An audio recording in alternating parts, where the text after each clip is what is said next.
Right, so finally we get to see some more of Crackdown 2. Could you set the stage for the game?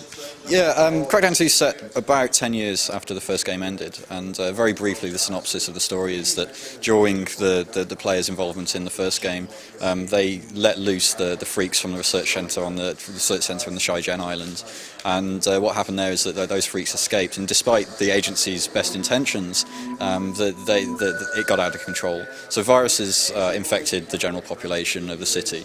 And in that intervening time since that happened, the civilian population has basically risen up against the agency a little, and a terrorist group has organised and called themselves the Cell. Now the Cell sabotaged the agent program, so the agency was really struggling. They were losing control of the city, and we returned to the game with Crackdown 2. With a player entering in a situation where the agency's just got the agent program back online, it's just starting to recover and regroup and try and take the city back again. In the meantime, the Cell are fighting them, the freaks are fighting everyone, so there's a big three-way power struggle going on in Pacific City, and that's where the player comes to sort it all out. And that's really changed the visuals of the city as well. Can you talk a little bit about the visual style? Yeah, I mean, we want to retain that Crackdown vibrancy. You know, we really like the rich colour palette and the way the kind of the graphical style we've got, because it's just so instantly recognisable as Crackdown. But we've also wanted to really sort of improve the definition and quality of everything across the board. And one of the things that we're pretty proud of is that it still looks like Crackdown, but it's just so much more sort of defined and solid looking. We're pretty pleased with it.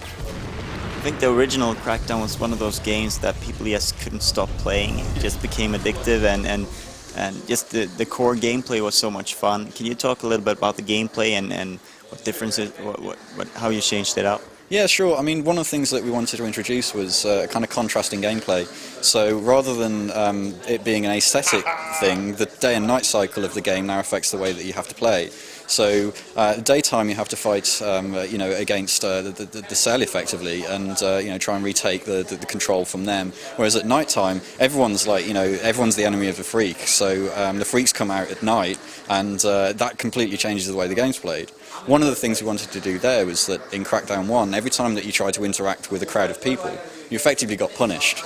So it was good fun mowing down, pedestrians in a car and stuff like that, but you got punished for it. It was just didn't feel right, it was frustrating. So we've kind of turned it around and architected it so that, the freak population is such a massive crowd of people that you can then interact with and fight against and just have fun with, So that's one of the ways that, we're trying to pull the game around to be much more sort of flowing between different types of gameplay, but still have that Crackdown sort of over-the-top action, addictive quality to it.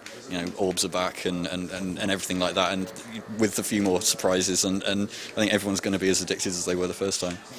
Could you expand a little bit on the cooperative experience, and what can you talk about that at this time? Sure. I mean, it's 4-player co-op. We actually don't make any distinction between the kind of campaign game and the co-op game. We actually think of campaign as always co-opable. So, 1 to 4 players can always be there.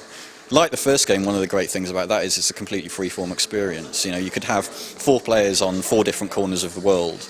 They can all be doing their own thing, but you also have that cooperative element where they could actually come together and play to a combined objective. It's down to the players how they want to play it. It makes problems in terms of the way we have to design the game to work like that. But for the playing experience, it's great because it's just down to people's own creativity about how they want to approach the game and how they want to progress through the arc of the plot. And behind us, we have some multiplayer going on.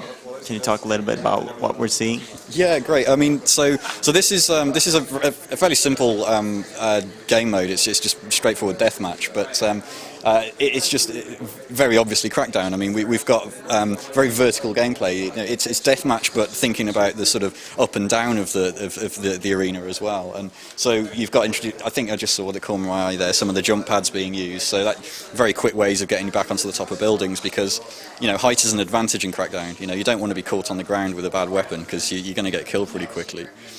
So this is like a 16-player competitive game.